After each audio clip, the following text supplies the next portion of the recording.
los sapos, los grandes espíritus de la montaña, guardaban silencio. A 4.800 metros sobre el nivel del mar, en el corazón de los Andes peruanos, el aire era tan fino que parecía un cristal a punto de quebrarse. El viento helado de la puna cortaba la piel y el sol, inclemente y blanco, quemaba sin dar calor.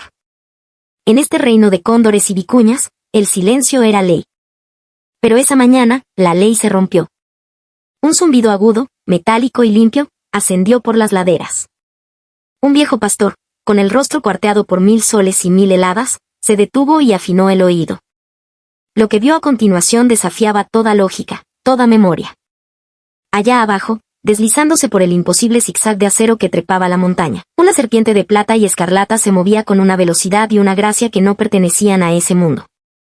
No era el viejo y cansado ferrocarril central, el tren macho que resoplaba y moría por falta de oxígeno. No. Aquello era otra cosa. Un sueño, una visión.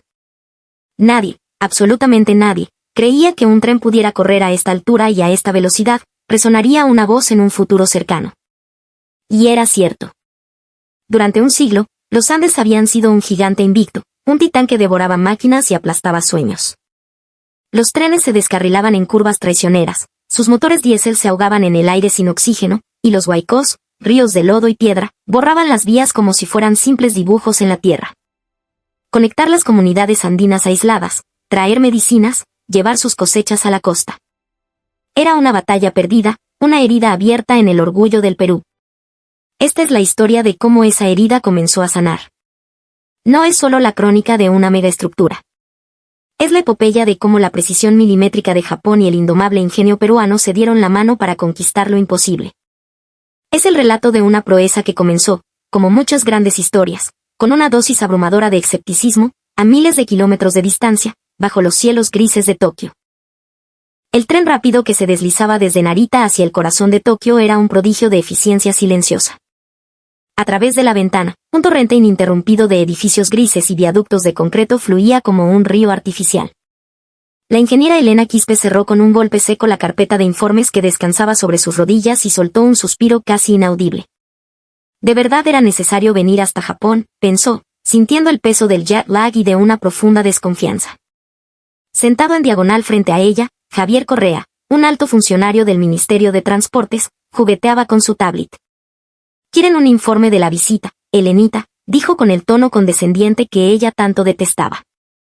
«Allá arriba, en el ministerio, quieren el ejemplo del éxito asiático. Vayan a ver qué pueden aprender del ferrocarril de esa vieja nación isleña», me dijeron. Pura pantalla, ya sabes. Vieja nación isleña. La frase resonó en la mente de Elena con un eco amargo. Para ella, una ingeniera que había crecido viendo cómo los viejos trenes ingleses se rendían ante la furia de los Andes, la idea de que la solución pudiera venir de un país tan distinto era casi un insulto. Su imagen de Japón estaba anclada en titulares del pasado, el milagro económico, la burbuja de los 80. Como ingeniera, respetaba su disciplina, pero en materia de ferrocarriles de alta velocidad, estaba convencida de que los europeos o los chinos llevaban la delantera. Su filosofía de diseño, su infraestructura. Todo debe ser antiguo, murmuró para sí misma. Y su para la nieve, por favor. Nuestra sierra, nuestros huaicós, el soroche. Esas son condiciones extremas. Un poco de nieve no es nada. Javier sonrió con complicidad. Tienes razón, causa. El título de Primeros del Mundo es impresionante, pero la primera solución rara vez es la mejor de hoy. Es como comparar un chasqui con un cohete.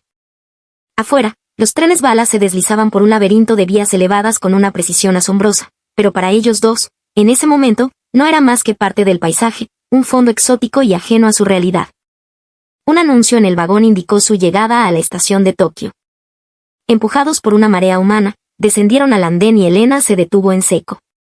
El caos que esperaba no existía. Equipos de limpieza con uniformes inmaculados se movían con la precisión de un ballet, sin un segundo de retraso. Hombres de negocios, turistas, familias, todos formaban filas ordenadas en silencio, sin empujarse. En el extremo del andén, personal con chalecos naranjas intercambiaba señales con un simple gesto de la cabeza. «Qué extraño», pensó Elena. Está repleto de gente, pero no hay ruido. Hay orden sin gritos, eficiencia sin autoritarismo. Era una contradicción que no sabía cómo procesar. «Señorita Quispe, señor Correa». Una voz en un inglés fluido y pulcro sonó a sus espaldas.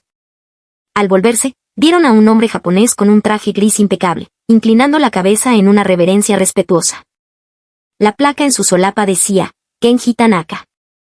Instituto de Investigación Técnica Ferroviaria. A su lado, un asistente más joven y una intérprete de aspecto sereno completaban la comitiva de bienvenida. «Bienvenidos a Japón. Mi nombre es Tanaka», dijo con una sonrisa contenida. «Aunque su tiempo es corto, espero poder mostrarles cómo nuestro ferrocarril de alta velocidad ha aprendido a convivir con los desafíos de nuestro país». Javier respondió con una sonrisa diplomática. «El placer es nuestro. Nosotros tenemos una vasta experiencia operando en condiciones extremas de altitud.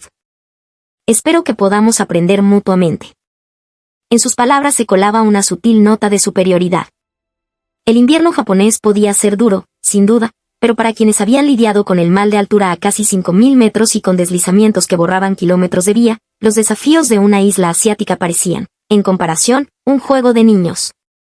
«Primero, los llevaré al depósito de vehículos», indicó Tanaka, mirando discretamente su reloj y señalando el final del andén. «Creo que ver nuestro equipamiento real les ayudará a entender mejor nuestra filosofía». La mirada de Elena siguió su gesto y, por primera vez, lo vio. Al final de una vía vacía, una flota de trenes bala blancos, con sus narices aerodinámicas, descansaba como bestias dormidas. La luz de la mañana se reflejaba en sus superficies pulcras. Lo había visto 1000 veces en fotos, el famoso Shinkansen. «Así que la frase quedó flotando en el aire». La intérprete sonrió y tradujo su murmullo. Tanaka asintió. «Sí. El primer tren de alta velocidad del mundo puesto en servicio comercial. Pero hoy no quiero hablarles de historia. Quiero mostrarles cómo, incluso ahora, seguimos enfrentándonos a la naturaleza.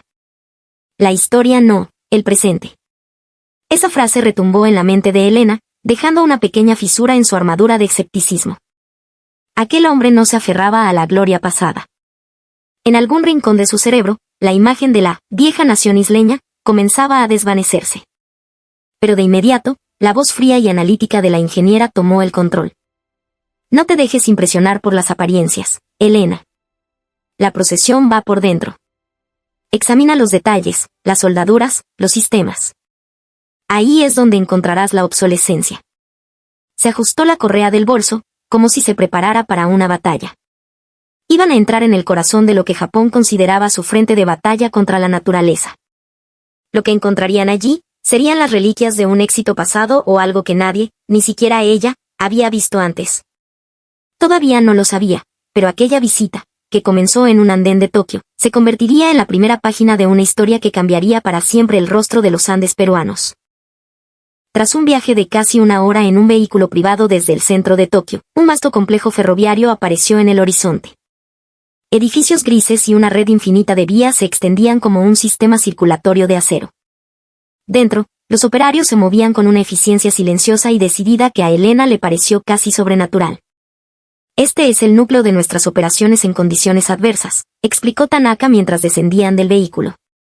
Un viento frío les hizo encogerse, un aire que, aunque menos gélido que el de la sierra peruana, parecía cargado de una tensión palpable. Una gigantesca compuerta metálica se abrió, revelando un hangar cavernoso donde varios Shinkansen descansaban en silencio, sometidos a mantenimiento. Luces de inspección iluminaban sus flancos, y equipos de técnicos revisaban cada componente con una concentración monacal. «Aquí, nuestra máxima prioridad es la prevención», comenzó Tanaka. «Nuestra filosofía no es reparar lo que se rompe, sino diseñar y mantener todo para que no llegue a romperse». Elena frunció el ceño. «Prevención. Por supuesto, nosotros también la practicamos. Pero un mantenimiento a esta escala el costo debe ser». Antes de que pudiera terminar la frase, el joven asistente de Tanaka, Suzuki, le extendió una tablet. «Por favor, observe esto. Es la evolución de las incidencias técnicas en los últimos años». La pantalla mostraba un gráfico que descendía de forma casi vertical. Retrasos por sismos, casi cero. Fallos por tifones, mínimos. Cancelaciones por problemas técnicos, un número tan bajo que parecía un error tipográfico. Cero, la voz de Elena tembló ligeramente. En el mundo de la ingeniería ferroviaria andina, donde el descarrilamiento y el fallo de motor eran el pan de cada día, la idea de cero incidencias era una utopía, una fantasía. Pero los datos frente a ella eran fríos, implacables. Lo habían logrado. Permítanme mostrarles algo específico, continuó Tanaka, guiándolos a una sección del complejo que simulaba condiciones extremas. No eran sistemas para derretir nieve, sino algo que le habló directamente al corazón de ingeniera de Elena. Se detuvieron frente a una plataforma de rieles montada sobre gigantescos pistones hidráulicos. Esta es nuestra mesa sísmica. Aquí simulamos terremotos de hasta 9 grados en la escala de Richter. Tanaka activó la simulación. La plataforma comenzó a temblar violentamente, un caos controlado que imitaba la furia del cinturón de fuego del Pacífico. Sin embargo, la sección de vía, con sus uniones flexibles y sus durmientes de un material compuesto, absorbía la energía, ondulando como una serpiente, pero sin romperse ni deformarse permanentemente. Javier Correa palideció. Nosotros reforzamos con concreto, pero esto es bailar con el terremoto. No puedes vencer a la naturaleza, pero puedes aprender su ritmo, dijo Tanaka con calma. En lugar de luchar contra la energía sísmica, la disipamos. La inversión inicial es alta, sí. Pero un solo descarrilamiento en un viaducto en los Andes costaría no solo millones, sino vidas. El costo de no prevenir es siempre más alto. Luego, los llevó a una cámara hipovárica, una sala sellada donde podían simular las condiciones de la atmósfera a 5.000 metros de altitud. Dentro, un motor híbrido de última generación estaba siendo probado. Este es nuestro prototipo para alta montaña. Un motor eléctrico para el terreno llano, y un motor de combustión interna con un sistema de enriquecimiento de oxígeno que se activa automáticamente cuando los sensores detectan una baja en la presión atmosférica. No se ahoga. No pierde potencia. Elena se acercó al cristal de la cámara, observando los datos en tiempo real. La eficiencia, el torque eran constantes. Imposibles. Todo se basa en anticipar, murmuró, más para sí misma que para los demás. No esperan a que el motor falle por soroche. Evitan que el soroche siquiera afecte al motor. Javier, mientras tanto, no podía dejar de pensar en los rieles. En Perú, los rieles se expanden con el sol del día y se contraen con la helada de la noche. Se deforman, causan descarrilamientos. Tanaka asintió, como si esperara la pregunta.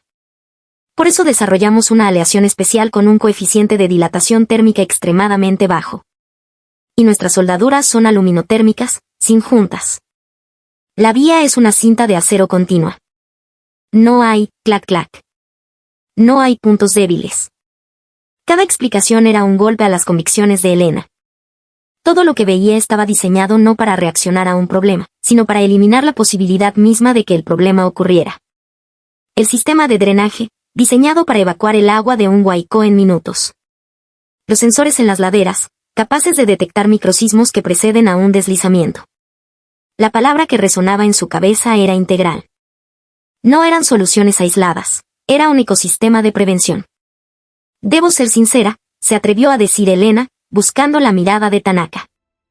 Hasta hoy, pensaba que el ferrocarril japonés era una reliquia del pasado. Pero este nivel de sistematización, de prevención. Suzuki, el asistente, intervino con una sonrisa amable. No es algo nuevo. Simplemente, nunca hemos dejado de mejorar lo que nuestros abuelos construyeron. No lo vemos como algo antiguo, sino como algo que sigue creciendo. Como un árbol. En ese instante, Elena lo comprendió. Ellos no se enorgullecían de la historia, se enorgullecían de la continuidad. No mantenían la tecnología, la evolucionaban sin descanso. Y sintió en el fondo de su pecho una punzada de derrota. Quizás éramos nosotros los que creíamos haberlo superado, cuando en realidad corríamos en una carrera completamente distinta. El sentimiento de superioridad con el que había llegado se desmoronó, dejando en su lugar una curiosidad voraz. Pero esto era solo el comienzo. Lo que le esperaba a continuación no era una demostración técnica, sino una experiencia que sacudiría los cimientos de todo lo que creía saber sobre la ingeniería. Iba a subir al Shinkansen. De vuelta en el andén de la estación de Tokio, el tren bala blanco que antes habían visto a la distancia ahora descansaba frente a ellos. Su presencia era imponente, pero extrañamente serena. Elena, como una niña frente a una maravilla mecánica, se acercó para inspeccionar el fuselaje, buscando las juntas, las soldaduras, los remaches. Pasó la mano por la superficie. Javier, mira esto. Es increíblemente liso. Apenas se notan las uniones entre las planchas de metal. Debe ser para minimizar la resistencia aerodinámica, respondió Javier, aunque en su voz se notaba un matiz de asombro. ¿Pero es necesario ser tan perfecto? La llamada para abordar interrumpió su análisis. Fueron conducidos a asientos especiales para visitantes. Al entrar al vagón, un sutil aroma a madera y un silencio absoluto los envolvieron. El suelo estaba impecable, los asientos eran amplios y mullidos. No parecía el interior de un tren, sino el salón de un hotel de lujo.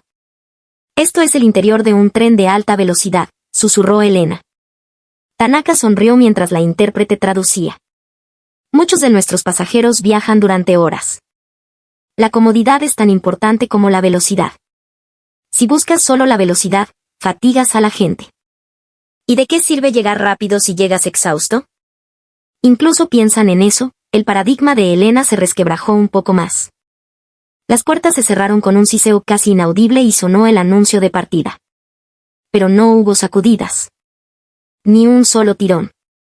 Elena se dio cuenta de que estaban en movimiento solo porque el paisaje del andén comenzó a deslizarse suavemente hacia atrás.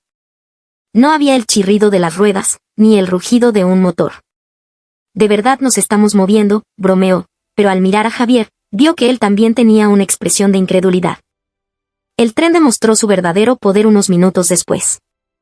Los edificios de la periferia de Tokio se convirtieron en una estela borrosa. Al entrar en un túnel, solo sintió una leve presión en los oídos. Actualmente viajamos a 260 kilómetros por hora, informó Tanaka con total naturalidad. Elena abrió los ojos como platos. Mentira. Imposible. ¿Cómo puede no vibrar nada a esa velocidad? Suzuki, con una calma teatral, tomó un pequeño vaso de cartón, lo llenó con mate de coca que habían traído de cortesía para ellos, y lo colocó sobre la mesita plegable. No puso una tapa. La superficie oscura del mate permaneció absolutamente inmóvil. Era un espejo negro y quieto, reflejando el techo del vagón. Elena se inclinó, hipnotizada. ¿Qué clase de brujería es esta? La superficie de un líquido no puede estar estática a esta velocidad. En Japón, históricamente hemos priorizado la ausencia de vibración por sobre la velocidad máxima, explicó Tanaka. No solo por la comodidad del pasajero, sino por la estabilidad en terrenos sísmicos y para reducir la fatiga estructural de las vías y los puentes. No es que no busquemos la velocidad, añadió rápidamente, sino que construimos primero una base de seguridad y estabilidad absolutas. Solo entonces, sobre esa base, añadimos la velocidad. Era una filosofía diametralmente opuesta a todo lo que Elena, como ingeniera peruana, había conocido. En Perú, la lucha era contra la gravedad, la topografía, la montaña. Era una lucha de fuerza bruta, de potencia. Aquí, la lucha era contra la imperfección, contra la vibración, contra la inestabilidad. Mientras el tren se adentraba en una región más montañosa de Japón, el paisaje exterior se tornó blanco por una ligera nevada. La velocidad, si acaso, parecía aumentar, pero la vibración seguía siendo nula. El mate de coca permanecía imperturbable. Javier, susurró Elena, y su propia voz le sonó lejana y frágil. Creo que estamos mucho más atrasados de lo que pensábamos. Javier no respondió. Solo alternaba la mirada entre la superficie inmóvil de la infusión y los rieles que se extendían como una línea perfecta hacia el horizonte. En sus ojos ya no había escepticismo, sino el impacto de una revelación que no quería aceptar.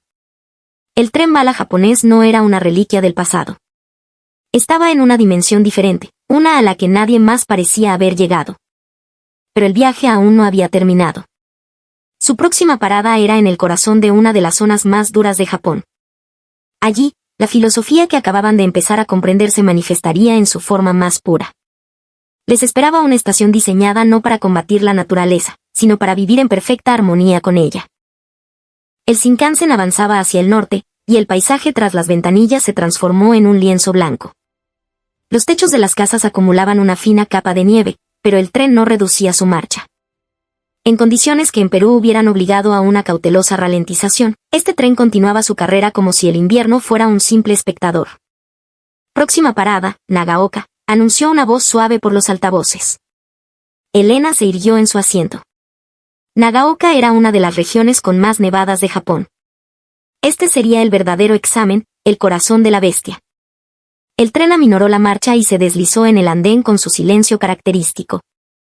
La estación estaba cubierta por largos tejados para proteger de la nieve y el suelo tenía canaletas de drenaje a intervalos regulares.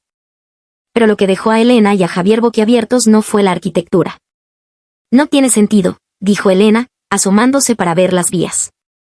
Con esta cantidad de nieve, los rieles deberían estar cubiertos. Pero están limpios. Y están tibios. Se podía ver un leve vapor ascendiendo del balasto. Tanaka sonrió. Las vías aquí tienen un sistema integrado de tuberías de agua caliente y cables calefactores. Derretimos la nieve antes de que se acumule y la evacuamos. Antes de tener que palear, nos aseguramos de que no haya nada que palear. Otra vez la prevención, dijo Elena con una media sonrisa, pero esta vez, en su pecho, nacía un sentimiento que se parecía mucho al respeto. Mientras caminaban por la estación, vieron una red de tuberías metálicas más finas alrededor de los cambios de aguja. Los desvíos son el punto más vulnerable a la congelación, continuó Tanaka. Aquí combinamos 3 sistemas: aire caliente a presión, circulación de agua tibia y una estructura que evita la acumulación de humedad. Si un sistema falla, los otros 2 lo respaldan. Redundancia, apuntó Javier. Si algo falla, otro sistema lo cubre. Exacto, confirmó Tanaka. En la naturaleza, una sola solución nunca es suficiente. La naturaleza siempre supera tus expectativas. No veían a la naturaleza como un enemigo, pero conocían su poder para devorarlo todo. Y por eso, se preparaban exhaustivamente.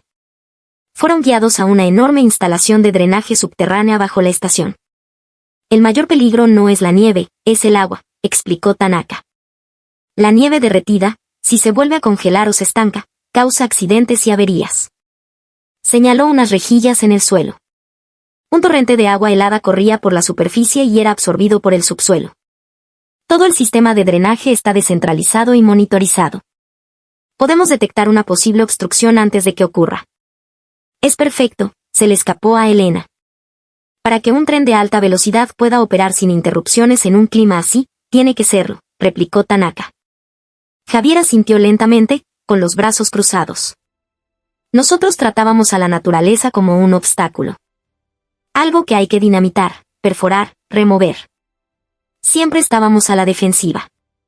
Pero ustedes buscan coexistir con ella. Los ojos de Tanaka se entrecerraron ligeramente. No podemos eliminar las montañas ni detener los huaicos. Entonces, solo nos queda crear un sistema que pueda funcionar a pesar de ellos. No era una simple teoría de ingeniería. Era la manifestación de una diferencia cultural profunda en la forma de enfrentar el mundo. En el viaje de regreso a Tokio, Elena miraba el paisaje blanco sin verlo realmente. La ingeniería peruana, el ingenio criollo del que tan orgullosa estaba, no era erróneo. Era heroico. Pero partía de una premisa distinta. No se trataba de luchar contra la montaña, sino de vivir con ella. Y aunque sonaba parecido a la cosmovisión andina, en la práctica era radicalmente diferente. La forma de pulir la tecnología, de acumular conocimiento, en Japón siempre priorizaba de forma innegociable la seguridad y la confiabilidad. Javier, dijo de repente.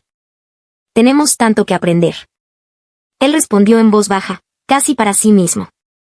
Y parece que esto no ha terminado. Tanaka dijo que el clímax de hoy sería por la noche. ¿La noche? No entendían a qué se refería. Pero esa noche, Elena y Javier recibirían un impacto aún mayor, uno que no tenía que ver con máquinas ni con tecnología, sino con algo mucho más profundo, la filosofía de un pueblo. Cuando regresaron a Tokio, el cielo ya era de un azul cobalto profundo. Tanaka los llevó al lounge de un rascacielos con vistas a la bahía. Al otro lado del ventanal, el puente Rainbow y las luces de la ciudad titilaban como un cofre de joyas derramado. Ha sido un día largo. Por favor, descansen, dijo Tanaka. Tanto Elena como Javier seguían procesando el shock del día. Ha sido más de lo que podía imaginar, confesó Elena, finalmente verbalizando el torbellino de pensamientos en su cabeza. La preparación de Japón no es solo tecnológica. Es una fusión de filosofía, cultura y disciplina.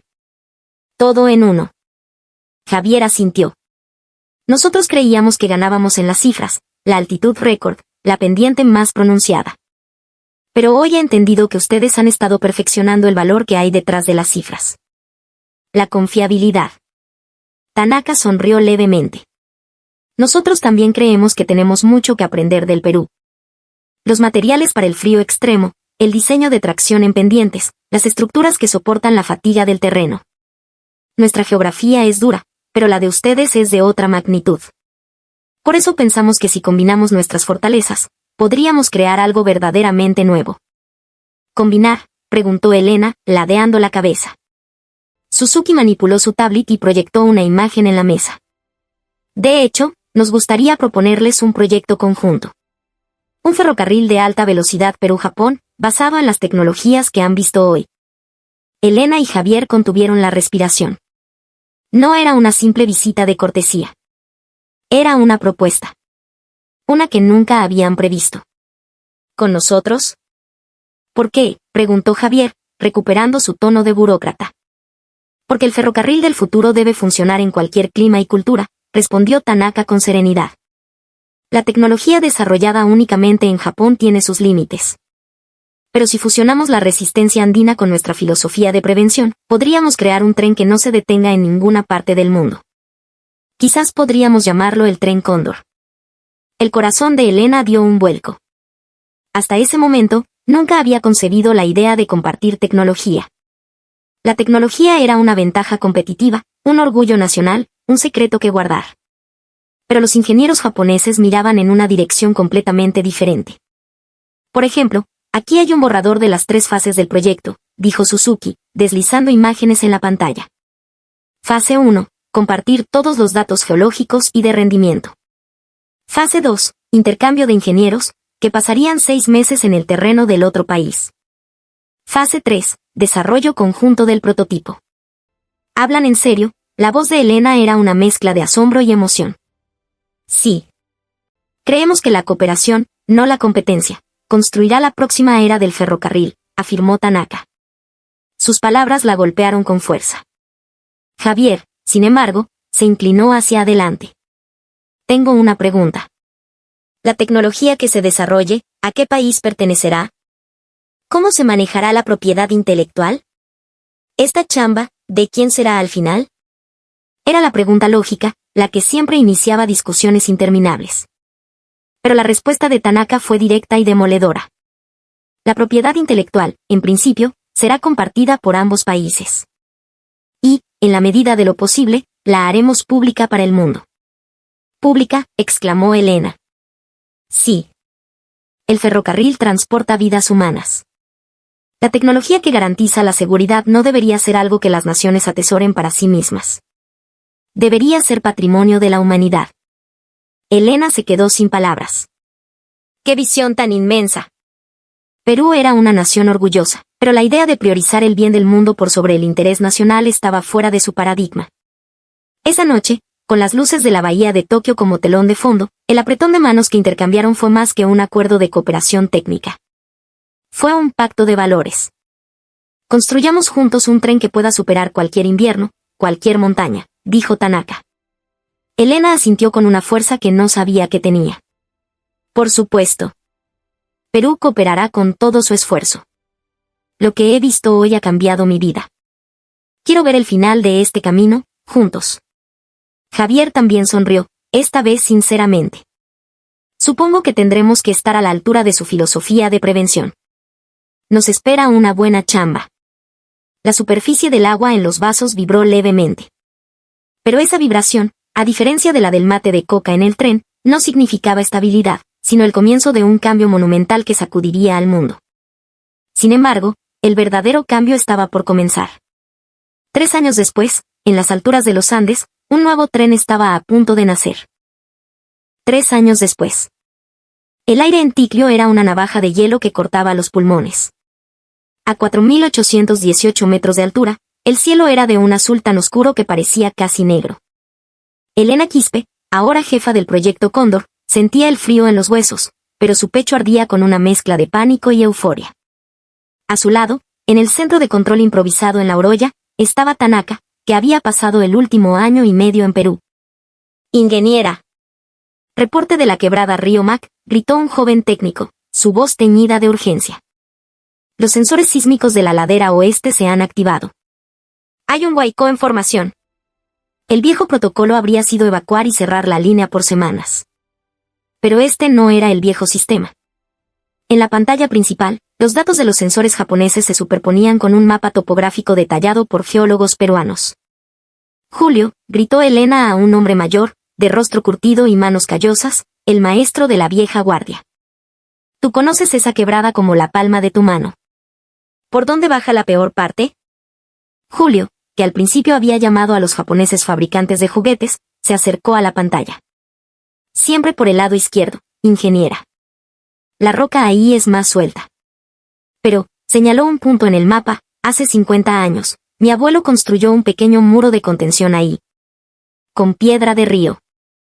Debe estar enterrado, pero debería desviar la primera ola. Tanaka procesó la información al instante. Nuestros diques de disipación de energía están diseñados para soportar la fuerza principal, pero si el conocimiento del maestro Julio es correcto, podemos usar los actuadores hidráulicos para reforzar el anclaje número 3, que recibirá el impacto secundario. Fue la fusión perfecta. La memoria ancestral del terreno y la tecnología de vanguardia. En minutos, ejecutaron la maniobra. En las pantallas de las cámaras de seguridad, vieron como el río de lodo y rocas descendía con una furia apocalíptica. La primera ola golpeó la zona que Julio había indicado, se desvió una fracción y perdió impulso. El impacto principal fue absorbido por los nuevos muros de contención flexibles, que se doblaron pero no se rompieron. El tren, el flamante Cóndor, que esperaba a una distancia segura, recibió luz verde. Adelante, Cóndor 1. La vía está despejada. Proceda con la prueba final, dijo Elena por la radio, su voz firme a pesar del temblor de sus manos. El tren, una maravilla de ingeniería pintada con los colores de la bandera peruana y un sutil sol naciente en el morro, comenzó su ascenso final. Sus motores híbridos no tosieron. Sus sistemas de suspensión activa se adaptaron a la vía en zigzag como si hubieran nacido allí. A bordo viajaban técnicos, dignatarios y un sonriente Javier Correa, ahora el mayor defensor del proyecto. Cuando el Cóndor cruzó el paso de Ticlio, el punto ferroviario más alto de las Américas, un silencio solemne se apoderó del centro de control. Lo habían logrado. Su destino final era un pequeño y aislado pueblo en la Puna, una comunidad que quedaba incomunicada la mitad del año. Al llegar el tren, no hubo una ceremonia oficial con cintas y discursos. En su lugar, todo el pueblo estaba en el andén. Mujeres con polleras de colores vibrantes y sombreros altos lloraban en silencio. Niños que nunca habían visto nada más rápido que una llama miraban con los ojos abiertos de par en par. No trajeron flores cortadas, sino pequeños sacos de papas nativas, ocas y quinoa. Era su ofrenda, su agradecimiento desde la tierra. Un anciano se acercó a Elena mientras ella descendía, con lágrimas surcando las profundas arrugas de su rostro. Pensábamos que los apus y el progreso nos habían olvidado, mamita, le dijo en una mezcla de quechua y español. Ustedes han traído un nuevo Cuapacñán, un camino del Inca de metal. Elena subió a una plataforma improvisada.